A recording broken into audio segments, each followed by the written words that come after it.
about blood vessels. Blood vessel is a system of tubes through which the blood flows. Okay, so these are the pipe-like structures through which the blood will flow. Now the blood vessels have been divided into three types: arteries, capillaries, veins. Now the division has been done on the basis of the width, okay, of the lumen. Okay, so the first is the arteries. Arteries is the largest blood vessel found in the human body.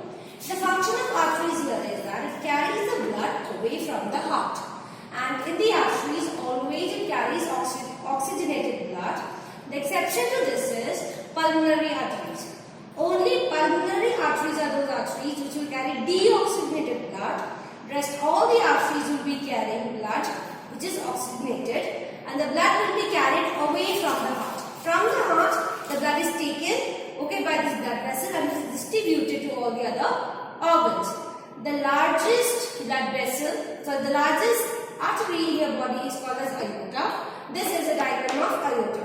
As you can see in this, the aorta's walls are very thick and the lumen here is narrow. Means the width of the lumen is less, whereas the thickness of the walls, you can see it's very much thicker walls.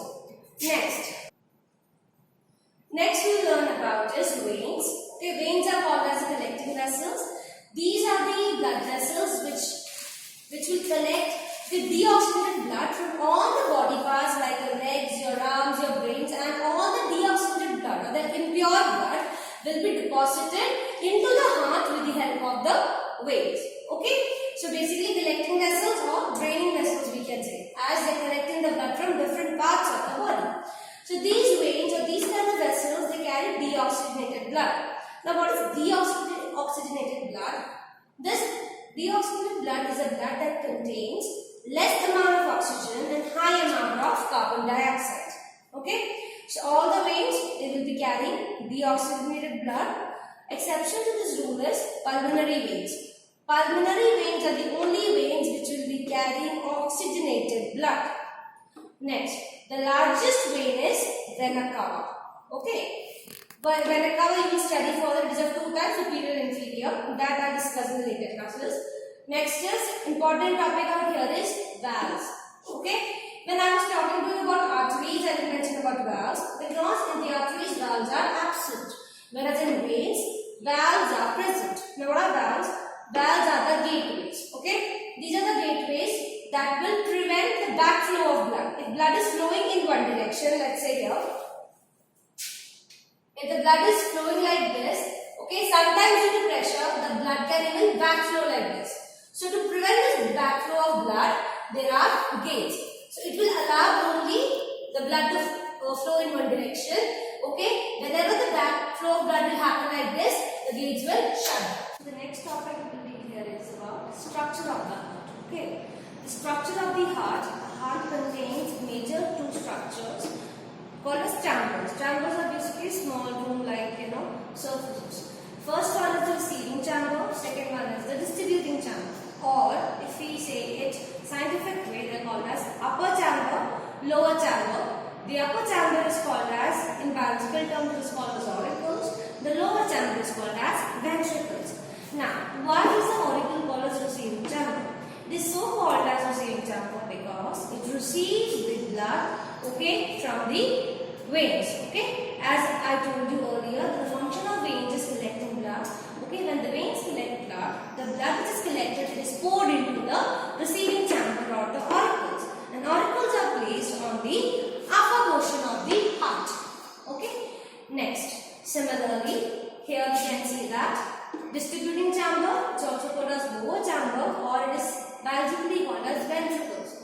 The ventricles are called as distributing chamber because it is from the ventricles that arteries are those blood vessels which carry the blood away from the heart.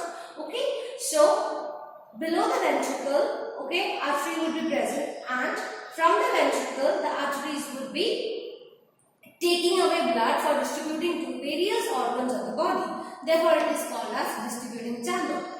Now if we are calling auricle as receiving chamber, okay, we have to look at its structure completely. The auricles have thin walls. Okay, since they are connecting, they have nothing major to do. So the walls of the auricles will be thin. Whereas the walls of the ventricles are thick. They are very thick compared to that of the auricles. Now, in auricles also, there are two types. Right auricle based upon the position. Okay, auricles are right auricle and left auricle. Okay, there are two types, right auricle and left auricle.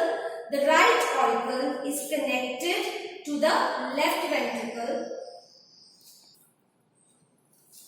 The auricles are of two types, okay, based upon the positions. The right auricle and the left auricle. Okay. The right auricle and the left auricle. Similarly, ventricles are also of two types, right ventricle and left ventricle. Now, as you know, the auricles are present on the upper surface of the heart and ventricles are present on the lower surface of the heart. Okay. Now, there is a connection between the right auricle and the right ventricle. Okay. The blood flows from the right auricle into the right ventricle through some valves. Valves means openings. Okay. Those openings are called as tricuspid valves. They are called as tricuspid valves because there are three openings. 1, 2, 3. So right auricle is connected with the right ventricle through tricuspid valve.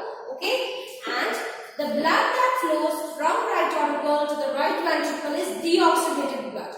Why? Because we all know that the veins carry deoxygenated blood. Okay. That is why, and the veins pour the deoxygenated blood into the auricles. So, the blood that is passing on from right auricle into the right ventricle is the deoxygenated blood. Similarly, if you move ahead, the right auricle is connected with the left ventricle. Okay, the left auricle and the left ventricle are connected by another valve called as bicuspid valve. This is so called because bi means two. Here there are only two openings. So, left auricle and left ventricle is connected by bicuspid valve. Okay. The blood that flows from the left ventricle into the blood that flows from the left auricle into the left ventricle is the oxygenated blood. I have told you or explained about here. We will see that in the circulation. So, in this diagrammatic representation, you will understand. So, here this is the diagram of a heart. Let's say I told you the heart is majorly divided into two types, upper chamber, lower chamber. Upper chamber is called as auricles and these are called as ventricles. So auricles are placed in the topmost part and on the lowest or the bottom part the ventricles are present. Okay, so here you can see that the right auricle contains deoxygenated blood. This deoxygenated blood, okay, when the auricle will contract, that means as it will contract, the deoxygenated blood will flow into the right ventricle through tricuspid valve. Okay, and now when the right ventricle will contract, the blood will flow from the right ventricle into the pulmonary artery. Okay, now here also there are three valves. These valves are called as semilunar valves. These valves they prevent the backflow of blood. Okay, sometimes due to pressure the blood can flow from this direction if they go into this direction. To prevent that, whenever blood flows into this direction, okay, these will close. Okay, so to prevent that, valves are present there. So from the right ventricle, deoxygenated blood will flow through the semilunar valves and it will pass into the pulmonary artery. The pulmonary artery here is carrying the deoxygenated blood and this deoxygenated blood will be passed on to lungs. Okay, in the lungs, the deoxygenated blood it will get purified or filtered. That means in the deoxygenated blood there is less amount of oxygen. So in the lungs more oxygen will be added and the carbon dioxide will be taken out. So after purification from the lungs, the blood which is coming out will be oxygenated blood. So from the lungs, the vessel that is carrying the oxygenated blood is called as pulmonary veins. So the pulmonary veins will carry oxygenated blood from the lungs, okay, and it will pour it into the left auricle. So the left auricle here will contain oxygenated blood. Now when the left auricle will contract through the bicuspid valve, the oxygenated blood will flow into the left ventricle. When the left ventricle will contract, again the oxygenated blood here, it will pass through the semilunar valves into this kind of blood vessel called as aorta. Okay, so from the aorta, the blood will be distributed to all, it will be distributed, okay, and further capillaries are present. Okay, through the capillaries it will go to all the major other organs of the body.